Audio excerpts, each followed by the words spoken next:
জলপাইয়ের আচারটা কিভাবে বানালে বেশি টেস্টি হয় এবং কালারটা দুর্দান্ত আসে, আজকে এই রেসিপিটাই আপনাদের সাথে শেয়ার করব। বাজারে এখন প্রচুর পরিমাণ জলপাই পাওয়া যাচ্ছে, তো জলপাইটা আমরা কিভাবে সংরক্ষণ করতে পারি এটাও দেখিয়ে দিব। আসসালামু আলাইকুম।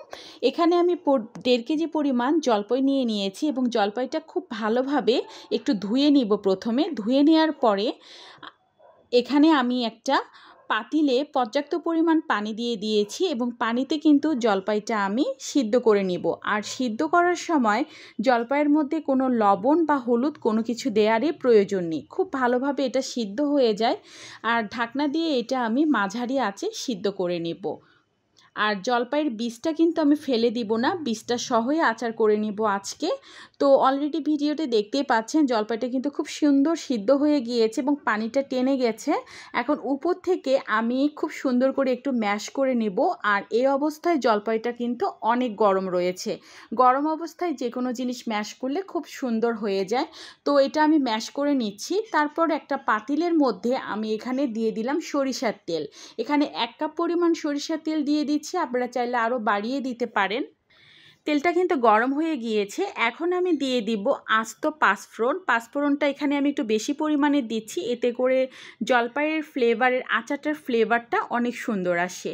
ব্যাস, পাঁচফোড়নটা কিন্তু একটু গরম হয়ে গিয়েছে। এখন ম্যাশ করে রাখা জলপাইগুলো আমি দিয়ে দিচ্ছি এবং জলপাইগুলো দেওয়ার পরে খুব ভালোভাবে একটু ভেজে নিতে হবে। আর এই আচারটা আমি গুড় দিয়ে করব। গুড় দিলে জলপাইয়ের আচারটার কালার কিন্তু দারুণ আসে। আপনারা চেষ্টা করবেন গুড় দিয়ে আচারটা করার জন্য, কিন্তু আমার এখানে গুড়ের পরিমাণটা একটু কম ছিল। যাই হোক, তারপর দিয়ে দিলাম হলুদের গুঁড়ো, আদা রসুন বাটা, সামান্য পরিমাণ লবণ। তারপর এখানে আমি 1 বাটি পরিমাণ চিনিও অ্যাড করে দিলাম, যেহেতু একটু মিষ্টি আচারটা আমার কাছে খুব পছন্দ। তো এখানে যেন মিষ্টির পরিমাণটা একটু বেশি হয়, তাই আমি গুড় চিনি দুটোই দিয়েছি। আর গুড়টা অবশ্যই দেওয়ার ট্রাই করবেন, এতে করে কালারটা কিন্তু দুর্দান্ত আসে। আর এখন অনবরত নেড়ে যেতে হবে, এটা নাড়া থামা যাবে না, এতে করে কিন্তু নিচ থেকে পুড়ে যেতে পারে। আর পুড়ে গেলে কিন্তু ফ্লেভারটা একদমই নষ্ট হয়ে যাবে। অলমোস্ট দেখতেই পাচ্ছেন কালারটা কতটা সুন্দর এসেছে। এভাবে অনবরত নাড়তেই থাকলে আপনার জলপাইয়ের আচারের কালারটাও কিন্তু অনেক সুন্দর আসবে। আর এখানে দুর্ভাগ্যবশত আমার এই মশলা করার ক্লিপটা স্ক্রিপ হয়ে গিয়েছে। আর এখানে আমি পাঁচফোড়ন, আস্ত জিরা, গরম মশলা এবং শুকনো মরিচ একসাথে শুকনো কলায় ভেজে নিয়েছিলাম। তারপর এটা ব্লেন্ডারে আমি গুঁড়ো করে নিয়েছি। এই ক্লিপটা আসলে আমি দিতে পারলাম না, এই জন্য আমি দুঃখিত। এখন মশলাটা দিয়ে খুব ভালোভাবে আচারের সাথে মিক্সড করে নিতে হবে।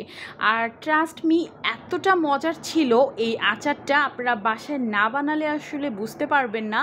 আর এটা কিন্তু আপনারা খিচুড়ির সাথে, পোলাওয়ের সাথে অনেক মজা লাগে। আর এটা আপনারা সংরক্ষণ করতে পারবেন প্রায় 1 বছরের মতন, কিছুই হবে না। আর তেলের পরিমাণটা অবশ্যই একটু বাড়িয়ে দেবেন, এতে করে আচারটা ভালো থাকবে। আল্লাহ হাফেজ।